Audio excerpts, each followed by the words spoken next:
This is the video for Friday, July 31st, and our McClellan oscillator continues to show us this massive congestion right around the zero line. So the market really isn't moving. This is what it looks like. It's, if you put a trend line in here, you'd say that from the beginning of, or the end of June, we've certainly got a positive trend, but it's certainly weakening. The volume stacked on Friday. We had our biggest volume day of the week, but it was a week where, it was a day like Thursday where the decliners led the advancers. So now let's look at some charts and we're going to look at weekly charts. So here's the Dow Jones weekly. You can see that it finished with this this looks like the gymnast, hanging between the two rings. What do they call that? Anyways, there's a name for it. So there's a technical name for that, iron cross or hanging cross type of candle. The Nasdaq finished right at the top of its weekly range. So the Nasdaq was very strong, but look at we had Google, we had Microsoft, Facebook, Apple, Amazon, all reporting blowout earnings. So that drove the Nasdaq. The S&P finished its week also at its high. If we look at, let's go back here and let's look at the cloud, and let's look at it on a weekly basis. We finished at the top of its range. The Chiku span is just above the top of this candle. So really there's quite a stretch for it to continue to get candle support. But if we're going to go back and equal the high before COVID, we're going to run to 3380. And then of course it'll be decision time. Do the bulls think they can continue to power this any further? The VIX on a weekly basis finished somewhere between, moved basically between its highest point and its lowest point, not really telling us all that much. Our main stocks that we follow, what the heck is that?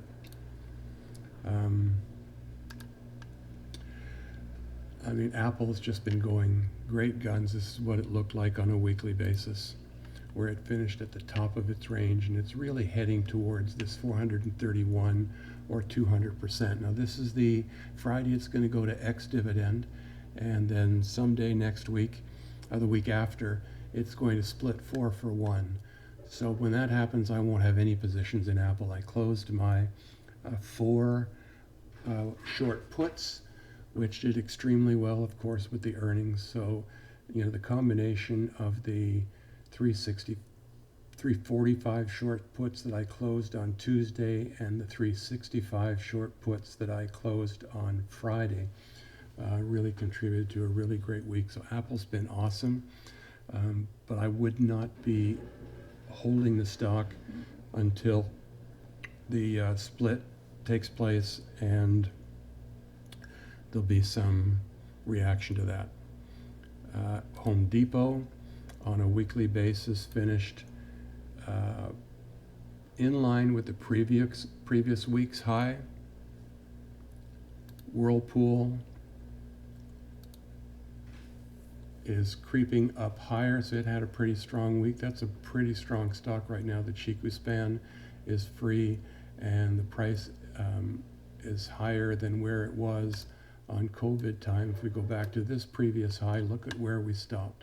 Exactly 100% of this Fibonacci. Now we should put it right down there, and where do we get? We still get 100%. So we pulled back just from that 100%. So keep an eye on Whirlpool. It'll take a while for it to break over 100 and keep going higher.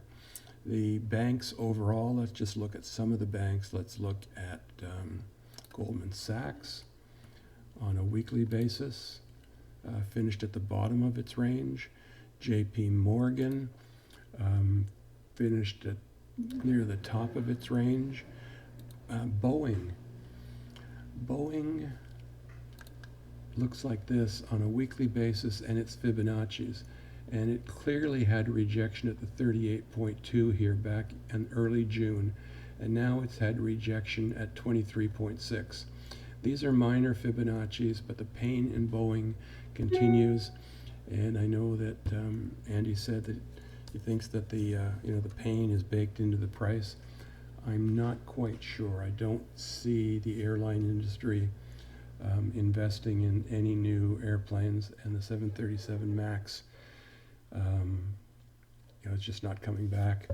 It's defense contracts, possibly, but they could be hurt by a Democrat government coming in who may not spend as much on military hardware as have been spent in the past. So I'd be a little careful there.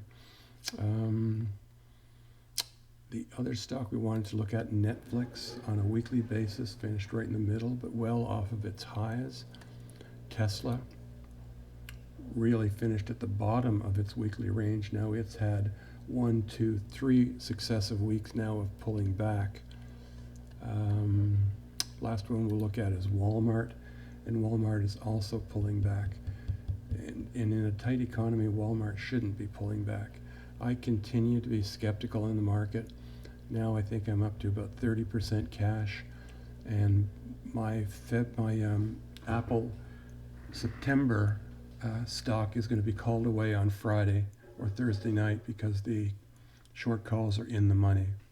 So I'll be able to reap all of the premium without having to wait till September the 18th, September the 20th. And that'll be good. And then I'll have all that cash sitting to wait for when Apple calms down after its split.